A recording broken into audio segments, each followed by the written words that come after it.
अस्सलाम वालेकुम दोस्तों सबसे पहले तमाम मुसलमान भाइयों को ईद उल अज़हा की बहुत बहुत मुबारक हो। अल्लाह ताला कुर्बानी करने की इबादत को कबूल फरमाए और जिन्होंने कुर्बानी नहीं की अल्लाह ताला उनको भी कुर्बानी करने की हिम्मत और ताकत अता फरमाए, आमीन। सबसे पहले बात करेंगे कि इमरान रियाज ख़ान की झूठी खबर रिहाई की किसने दी। इमरान ख़ान की अहम मुलाकातें किन से हुई ईद के दिन और सबको अपनी अपनी पड़ गई। दुबई प्लान फ्लॉप हो गया।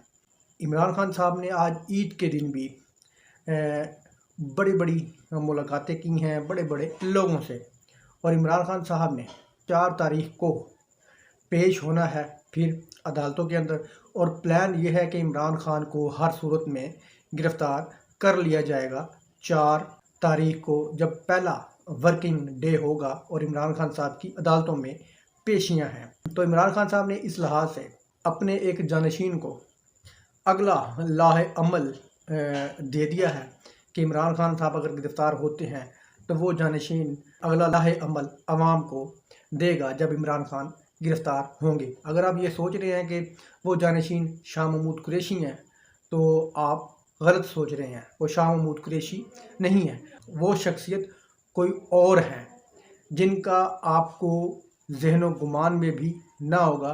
शायद कि वो एक ऐसी शख्सियत हों जिनको इमरान ख़ान ने तमाम इख्तियारात दे दिए हैं अगर इमरान ख़ान गिरफ़्तार। अगली खबर यह है कि दुबई में एक मीटिंग हुई थी, तकरीबन तमाम पीडीएम में मौजूद जमातों के सरबराहान वहाँ पर मौजूद थे, जिनमें मौलाना फजलुर रहमान साहब, जिनमें IPP के इस्तेकाम पाकिस्तान के जहांगीर तरीन साहब सर फहरिस्त, उसके अलावा आसिफ अली जरदारी साहब, शहबाज शरीफ साहब और काफ लीग का भी टेलीफोनिक रब्ता था इस मीटिंग में।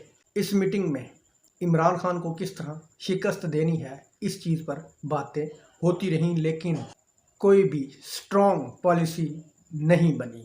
सीट एडजस्टमेंट की भी बात हुई लेकिन ना नून लीग सीट एडजस्टमेंट में मानी और ना ही पीपल्स पार्टी मानी। पीपल्स पार्टी सिंध में नून लीग को एक भी सीट नहीं देना चाहती और वही हाल पंजाब में नून लीग का है।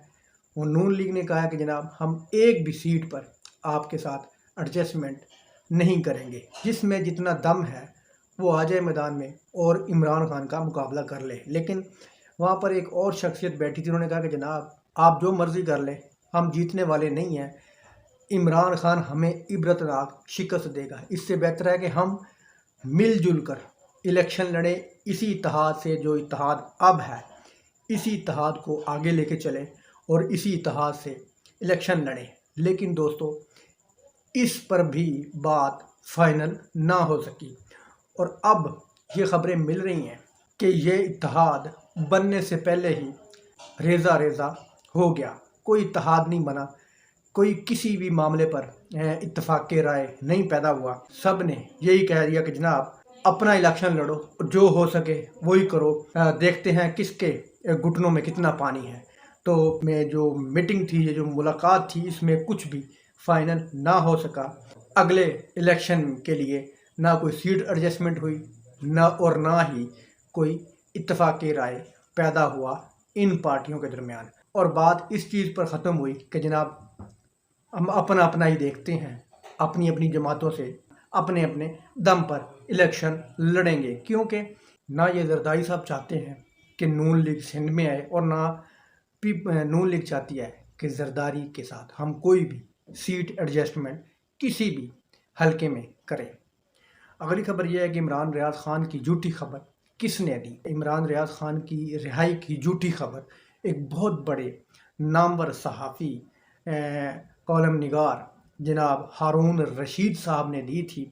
उन्होंने कहा था कि आज इमरान रियाज ईद अपने घर वालों के साथ मनाएंगे, लेकिन कुछ देर के बाद इमरान रियाज ख़ान के भाई का ट्वीट आया कि जनाब ये ख़बर गलत है, इमरान रियाज घर वापस नहीं आए। तो सोशल मीडिया पर ये ख़बर आम हो गई कि हारून रशीद साहब ने झूठी खबर दी और इमरान रियाज की کہ اور بھی جاننے والوں کے نے بھی ٹویٹ کیے کہ جناب یہ خبر غلط ہے. تو اس پر ہارون رشید صاحب نے دوبارہ ٹویٹ کیا اور کہا کہ جناب مجھے یہ خبر ملی تھی کہ آج عمران ریاض کو رہا کر دیا جائے گا، لیکن ایسا نہ ہو سکا، اور میں اپنی اس خبر کے غلط ہونے کی معافی مانگتا ہوں. بعد میں اپنے ٹویٹر ہینڈل پر اپنی معافی کا ٹویٹ بھی اپلوڈ کیا اور قوم سے معافی مانگی. دوستو، اللہ تعالیٰ عمران ریاض خان کی حفاظت فرمائے اور عمران خان کی حفاظت فرمائے، اور ہم جلد عمران ریاض کو ان کے پیاروں کے ساتھ دیکھیں. دوستو، ویڈیو اچھی لگی تو لائک کرنا، چینل کو سبسکرائب کرنا. اللہ حافظ.